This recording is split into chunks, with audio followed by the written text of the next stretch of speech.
Getting my cards together because this is a lot. About to spill a lot of information. Okay, let me stop. But I am about to spill a lot of information. As a matter of fact, let me get some water. Put that on standby. Okay.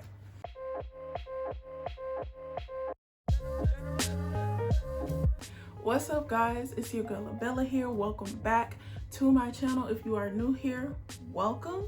Today we're gonna be talking about a lot. Little disclaimer: if you see like wet spots on my shirt, it's because my hair is kind of wet. So, and this is a very thin shirt, so it's gonna show. So I'm sorry about that in advance. But if you have not read the title, we are going to be talking about the Black woman stereotype, okay? But this is just not gonna be just me talking about the Black woman stereotype. No, sweetheart. I'm going to be giving you the history behind each stereotype that I'm going to be giving you today. I'm only going to be talking about three specific stereotypes.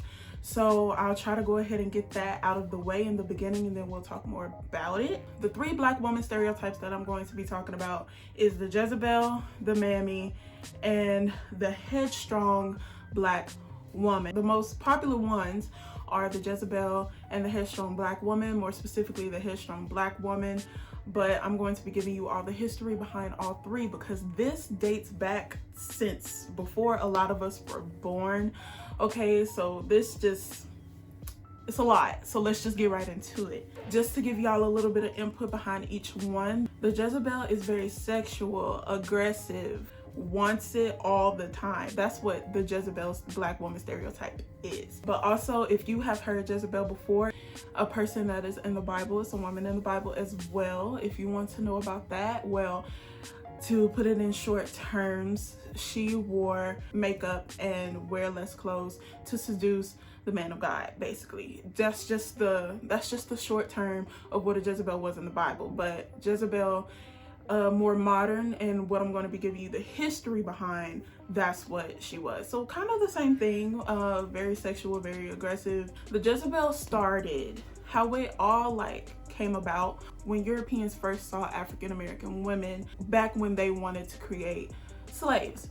So of course, European women being there, they had on like 20 layers of clothes, and it's hotter in Africa. So of course, the women there are going to have on less clothes. So when the Europeans got over to Africa, they saw the African women and they were like, oh, okay. They were shocked. They were shocked by the way that African women dressed because they had on less clothes. Like I said, it was hotter in Africa than it was where they were. So of course they're going to have on less amounts of clothes, but they assumed that African women were very sexual people and were trying to seduce them.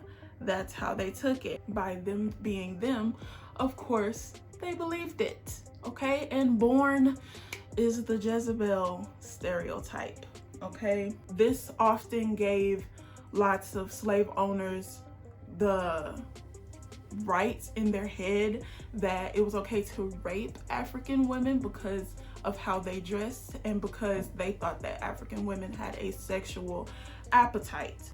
Going a little bit further in time, during Jim Crow, Black women and girls were depicted as sexual on a lot of things and objects that were sold, such as ashtrays, cups, whatever. Black women were sexualized a lot, and Black girls as well. Thus far, a lot of Black women during that time were assaulted by white men, never got any justice for it. And don't that sound like something that's going on now?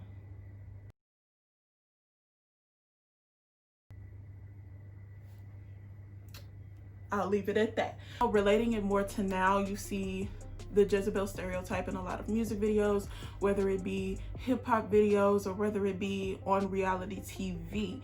You see a lot of this stereotype on reality TV as well. So what I mean by on hip-hop videos or like rap videos, you'll see a lot of women with less amounts of clothes on, or like they'll be in booty shorts in a bra shaking their butt, if that. So the thing that people have to understand about this is not all black women are like this. Not all black women necessarily wear less amounts of clothes. And if women do decide that they want to wear less amount of clothes, that does not give somebody the right to sexualize them just because of the way that they are dressed. Okay, yes, I believe that there does need to be some type of sensory when it comes to certain body parts. But if a woman decides that she wants to wear booty shorts and a crop top, it does not give any type of exclamation for a man to sexualize her or for anybody to sexualize her just because of the way that she is dressed. It is wrong. It does not give any right for a man or for anybody to think like, oh, she was asking for it. No, she was not. She was simply walking. That was it. She was not asking for anything. I don't understand why people are always just like, oh, the way that she was dressed, she was asking for it. No, she was not.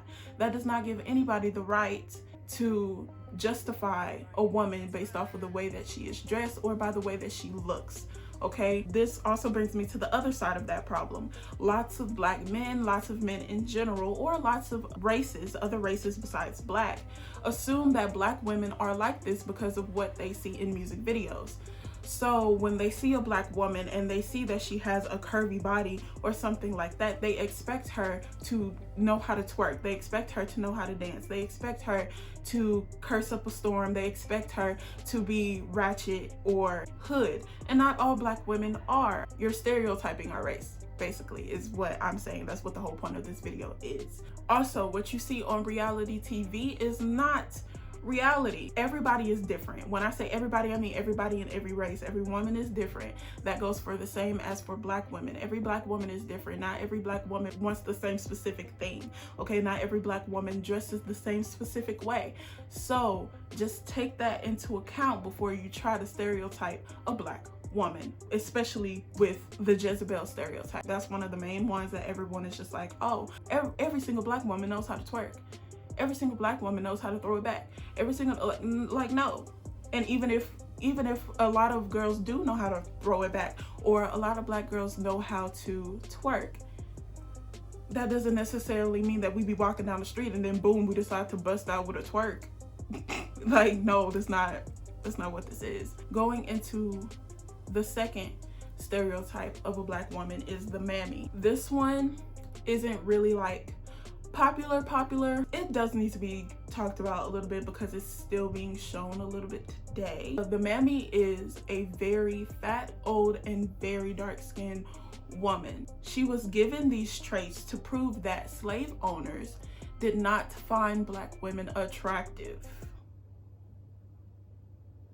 But going a little bit further, Jim Crow depicted this as saying that black women were only fit to be domestic workers, and that was it. You saw a lot of these in books, in movies, and advertising, such as Ain't Your Mama. Everybody know what Ain't Your Mama is, okay? Everybody know what Ain't Your Mama is. Going a little bit more into history, like the first black woman to receive an Academy Award was Hattie Daniel for playing Gone with the Wind as a slave era mammy. And then over 70 years later, Octavia Spencer won an Oscar for playing a 1950s style mammy in the movie The Help. So this goes to show you that this is still regularized. I hope that is a word. But it's still normalized within modern time now. A lot of you may be like, well, I don't really know what a mammy is. Well, think of what a big mama is, or a lot of us know what a Medea is. Like, a lot of us have big mamas and a lot of us have a Medea.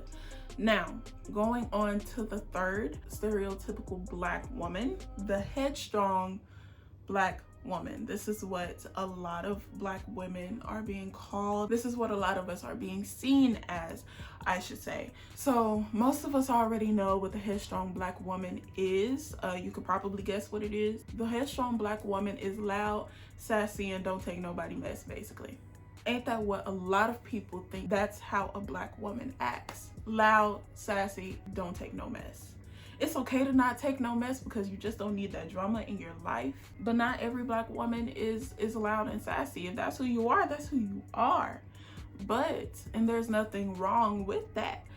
But not every black woman is loud and sassy, okay? There are some black women out there who are a little bit more shy, who are a little bit more put to themselves. You know, not every single black woman is loud and sassy. So this type of stereotypical black woman was very depicted in this radio show called Andy and Amos, or Amos and Andy, okay? They were supposed to be two black men, but were voiced by two white men. So yes, they were blackface. But later they were joined by their friend Kingfish, who was a con artist, and his wife, Sapphire, a black woman who was loud, naggy, emasculating, domineering. You get my point. Later, this radio show turned into a TV show, which was protested by the NAACP. But the show had already done its damage, okay? The damage was already done. Lots of Americans at this time had already put in their heads that black people were comical, not as an actor, but as a race. This type of black woman stereotype was depicted in sitcoms from the 60s, 70s, 80s, 90s, however long, okay? This type of black woman was depicted as a wife or as the best friend. So shows like The Jeffersons, Martin, Living Single, different things of that nature. They had the headstrong, naggy, sassy black woman. Always had a naggy comeback or a sassy comeback. This ended up becoming, if the main black woman lead character was very shy or very put off, she always had a best friend who was sassy or naggy or loud and didn't take no mess. And honestly, there's a difference between being sassy, being naggy and all of that, and just having personality, okay? Like, having personality is completely different from just being naggy and loud all the time. That's not personality. Sorry, it's just not. But yeah, a lot of these were seen, and all the way up until now, this is why you hear a lot of people saying, oh, I will never date a black woman because they always loud, they always naggy, they always doing this. Hello. Like, not all of us do. I'm sorry, just not all of us do. And then it's just like, we can't never, hold on.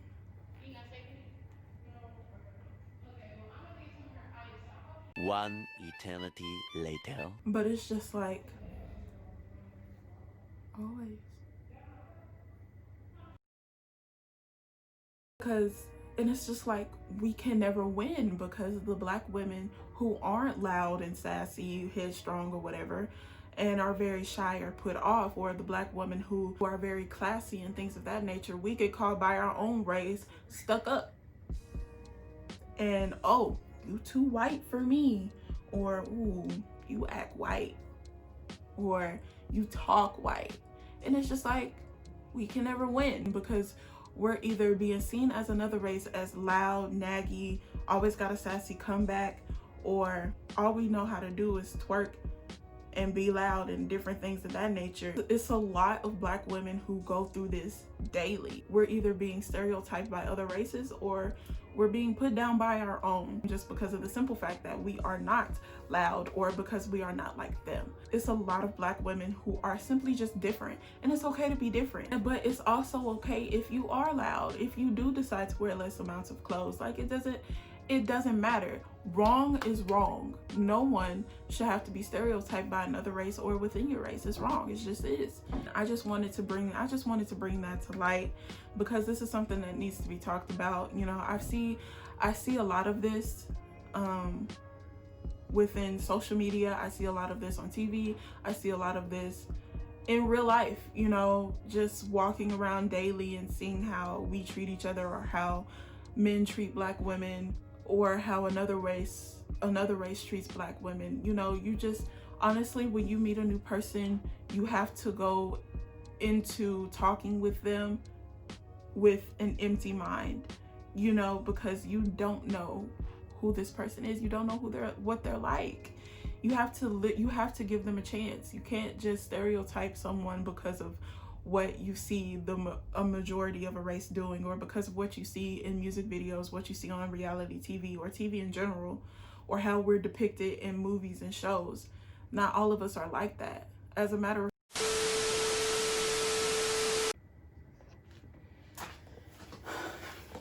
so my mom called and the video ended, so I don't even know where I left off.